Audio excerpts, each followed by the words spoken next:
Hi po.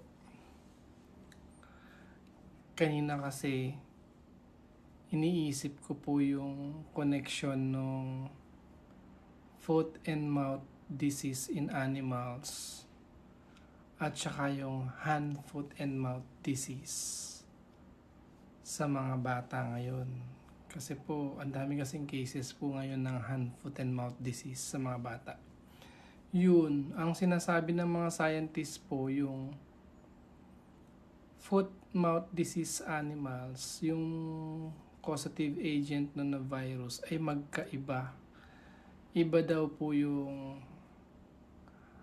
hand, foot, and mouth disease sa tao. Iba daw. So wala na akong magawa eh. Iba. Tinatry kong i-connect eh. Kasi titignan nyo po ha, yung sa animals, meron silang lesion sa mouth. Tapos, dun sa tao naman, meron din sila sa mouth.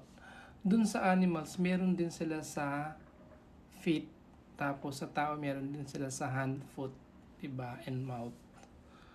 Magkaiba daw pero parehas. Diba? Wala lang kasi talagang hand yung mga, halimbawa kambing, walang hand kasi pare-parehas paa sila lahat.